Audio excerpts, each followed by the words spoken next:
الحمدلله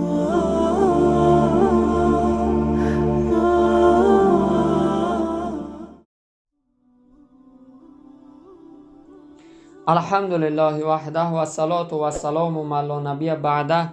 اما بعد امروز بحر شما در بیان صله رحم به جا آوردن به شما کمی صحبت داشته باشیم، به خاطر که به شما وعده داده بودیم. این هم یک داغی روز است. صله رحم به حد یک چیزی مهم است. صله رحم یعنی به طریق اگر ساده کرده تاجیکی فهمانیم یعنی خشتباری را به جا آوردن. اینم به حد یکی از ارکانهای اسلام است که الله مهربان در آیات‌هایی که نگاه کنید که او را در جنبه چی احکام بیان کرده است. نگاه کنیم اگر در سوره نساء الله مهربان می‌فرماید در این سوره مبارکه استعیذ بالله واعبدوا الله ولا تشرك به شيئا وبالوالدين احسانا وذي القربى واليتامى والمساكين والجار القربى والجار الجنوب وصاحب الجنب وابن السبيل وما ملكت ايمانكم. نگاه کنید که الله مهربان در این سوره نساء در اینجا الله مهربان از چیزای احکامایی را ذکر میکنه که به الله شریک نیاره، بعداً به نیکی کردن با پدر و مادر، با خشتباری و با یتیم ها و با مسکین ها و خرابت ها و با همسایه ها الله مهربان ما را چکو میکنه؟ امری بر حق اونها را به جا آوردن میکنه. عزیزان دل، اگر یک نقطه که باید ما توجه کنیم، نگاه کنیم که در این آیه کریمه الله مهربان وقتی که در باره صله رحم وقتی که الله سخن بیان میکنه یعنی آیت روان میکنه، این را ما چیزی عادی ندونیم. ما فکر نکنیم که فقط اسلام در رکعت نماز داره، در رکعت روزه داره، تمام من هر کاری کنم به خشتباری خودم برای من جایزه. نه، وقتی که الله مهربان در پهلوی عبادتی به خودش امر میکنه و ما را از شرک میگه پرهیز کنه و با احترام پدر و مادر و با خویشاوندان میگه، این را ما به حد باید چیزی ضروری بدونیم. به حد نسبت خشتباری خود چکو کنیم؟ چیزی ضروری بدونیم.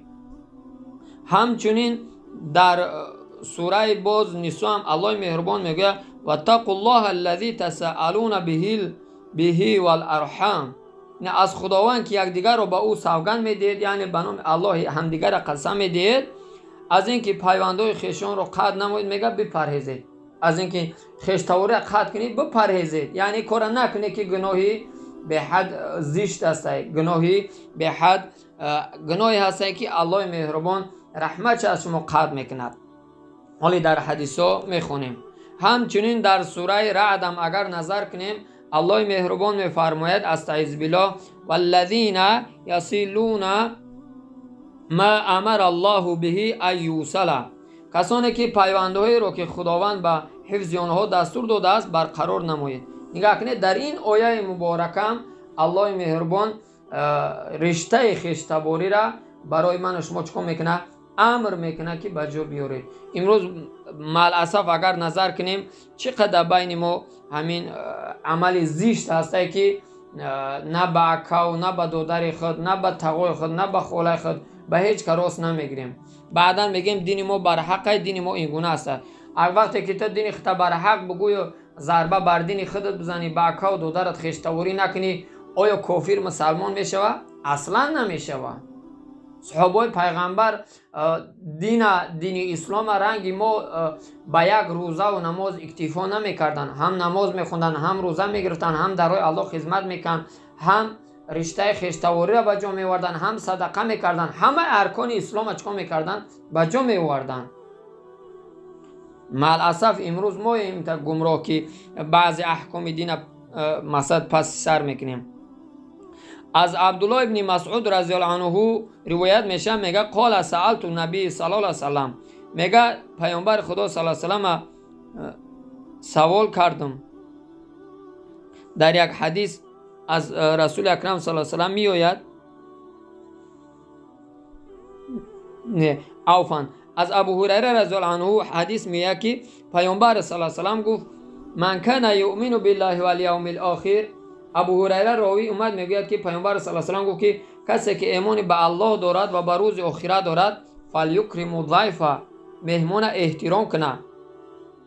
یعنی کسی که ایمان به الله داری، وقتی که میگه که من ایمان به الله دارم و به روز قیامت ایمان دارم، باید که مهمان تا پیامبر میگه احترام کنی. و من کان یؤمن بالله و الیوم الاخر فلیصل رحمه.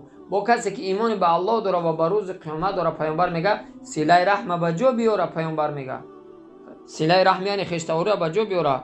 و من کان یؤمن بالله و الیوم الاخر، با کسی ایمان به الله دارد و به روز قیامت داره، قل خیرا او لیصمت، بگو یک سخن نیک گفتن میتونی، یک کس نصیحت کردن میتونی، یک کس اصلاح کردن میتونی، یک کس برای حق بردن میتونی، این کار چکو که غنیمت بدون. و الا اگر هم کار نمیتونی خاموش بیس.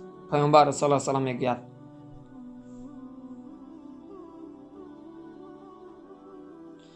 همچنین ابو هریره رضی الله عنه در یک روایت طولانی روایت میشه که پیامبر صلی الله علیه و سلم فرمود وقتی که الله متعال مردم را آفرید، وقتی که آفرینش آنها را به پایان رساند، وقتی که انسان الله مهربان آفرید به پایان رساند، با چیکار کرد؟ رحم خویشاوندی قیام کرد. همین صله رحم در نزد الله قیام کرد. چیکار کرد؟ بعد به درگاه الله گفت، همون صله رحم گفت یا الله مهربان، گفت اون کسی که صله رحم به جا میارد، یعنی گفت اون کسی که صله رحم به جا میارد الله من به او وصل میکنم. اگر کسی صله رحم قطع میکند منم از او قطع میکنم. گفت الله متعال در جواب چی گفت؟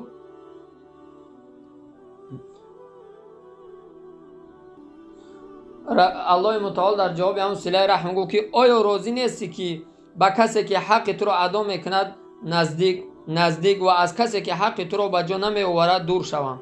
یعنی وقتی که صله رحم قایم شد، وقتی که آدم الله متعال خلق کرد، اون صله رحم گفت الله مهربان گفت من پناه میبرم از کسی که صله رحم قطع میکند. و الله متعال در جواب گفت آیا تو راضی نمیشوی که کسی که صله رحم او به جا میاره من با او نزدیک میشم و او کسی که صله رحم قطع میکنه من از او دور میشم، دور شوم. و رحم گفت بله. با صله رحم چی گفت؟ بله یا الله. این حدیث هم چی است؟ دلالت کننده به این است که وقتی که انسانی که در دنیا صله رحم قطع میکند، به اکا و دادر خودش خشتواری نمیکند، الله مهربان رحمتش از اون انسان چکار میکند؟ قطع میکند. وقتی رحمت الله از بالا کنده شد، قطع کشید، نه در فرزندات برکت میوی، نه در خاندانات برکت میوی، از هیچی برکت نمیوی. به این خاطر عزیزان دل، عیب شرمندگی که برای یک دو کودک جنگ کردن، برای یک کاری بگین که خورد صله رحم قطع کنی، با اکا و دادر خود خشتواری نکنی، این ای جهالت انسان است. یا برای دنیا شده خشتواری را قطع میکنی، این از روی ایمانداری و اسلامداری نیست. چگونه که در اول صحبت گفتم که اون چیزی را که الله وقتی که در قرآن میاره، این را حتمی بدون که اون چیزی عادی نیست. یعنی همین صله رحم الله در قرآن ور که خشتواری را به جا بیاره، انسان ایماندار میفهمد، درک میکنه که این صله رحم به جا آوردن چیزی مهمه که الله در قرآن ورده استش. یکم چیزی عادی نیست. از سخن یکم عالم نیست که هم تا بگیش که خیلی یک عالم گپ زده است هم تا بگیری یعنی مشکنی. الله گفته است، پیامبر در حدیث‌های متعدد گفته است. وقتی ما دعوا میکنیم که ما الله رو دوست می‌داریم، پیامبر رو دوست می‌داریم، این دوست داشتن به زبان نیست، به عمل است. وقتی به شریعت ما اگر پیروی نشیم، صله رحم به جا نیاریم، ما دروغ میگیم، دوست نمی‌داریم. به همین خاطر به یک جنجالی که بین زنان میشه، بین فرزندان میشه، یا برای اندک مال دنیا شده صله رحم قطع کردن، این ضعیفی همون انسان، ضعیف بودن ایمان همون انسان نشان میده. الله متعال همه من شما را هدایت کنه که این یکی از ارکان دین، یکی از مهمترین ریشتای ایمان مسلمان این صله رحم است. الله مهربان به من شما توفیق بده که این صله رحم ба ҷо биёрем. آمین.